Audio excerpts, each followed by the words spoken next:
Gas cylinder पाठोपाठ diesel petrol पंपावर नागरिकांच्या रांगा। मागील 1.5-2 महिन्यांपूर्वीपासून नागरिकांना गॅस सिलेंडरसाठी तसेच सध्याच्या परिस्थितीत पेट्रोल पंपांवर डिझेल पेट्रोलसाठी लांबच लांब रांगा लागल्याचं चित्र शहरी भागाप्रमाणेच ग्रामीण भागात सुद्धा निदर्शनास येत आहे। त्यामुळे यालाच अच्छे दिन म्हणायचे का असा प्रश्न उपस्थित केला जात आहे। गत 1.5-2 महिन्यापूर्वीपासून नागरिकांना गॅस सिलेंडर नोंदणी प्रक्रिया पूर्ण झाल्यानंतरही गॅस सिलेंडर मिळत नसल्याने गॅस वितरकाकडे चक्रा माराव्या लागत आहेत, तर रखरखत्या उन्हात रांगेत उभं राहावं लागत असल्याचा प्रसंग निर्माण झाला आहे। तसेच अलीकडच्या कालावधीत पेट्रोल पंपावर वाहनांच्या रांगा लागल्याचं चित्र दिसून येत आहे। कधी डिझेल पेट्रोल नसल्याचे फलक पेट्रोल पंपांवर दिसून येत आहेत, तर पंपांवर पुरेसा साठा उपलब्ध नसल्याने लांबलचक रांगा लागल्याचं चित्र निर्माण होतं। त्यामुळे डिझेल पेट्रोल अभावी वाहतूक व्यवस्थेवर परिणाम दिसून येतोय।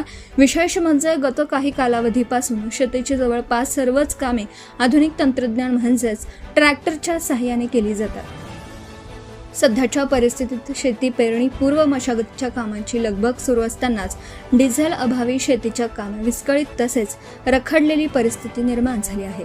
एकीकडे दिवसेंदिवस महागाईच्या वाढता आलेख समोर उभा ठाकला असल्याने सर्वसामान्य जनता होरपळून जात असताना गॅस सिलेंडर त्याचप्रमाणे डिझेल पेट्रोलचा तुटवडा वाहनधारकांना मोठ्या प्रमाणात त्रासदायक ठरत असल्याचं चित्र निर्माण झालं आहे। एकीकडे डिझेल पेट्रोलचा राज्यात कुठेही तुटवडा नसल्याचा गवगवा राज्य शासनाकडून करण्यात येत आहे, परंतु दुसरीकडे मात्र डिझेल पेट्रोलसाठी पंपांवर वेगळंच चित्र निर्माण होत असल्याने यालाच अच्छे दिन म्हणायचे का असा प्रश्न उपस्थित केला जात आहे। सत्यशोधक न्यूज चॅनलकरिता राजकुमार चिंचोळकर, बाळापूर तालुका प्रतिनिधी। पण हे काय विनाकारणचं आहे एवढी गर्दी करणं पंपावरती। पंपावर आमच्या इथं 24 तास सेवा चालू असते।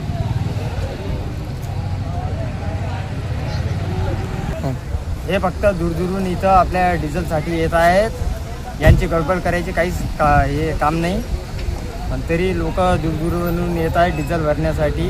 डिझेल पंपावरती साठा येत असते आपल्या इथे, सगळ्या इकडे भेटणार थोडा थोडा, पण तरी लोकांची गडबड जास्त चालू आहे।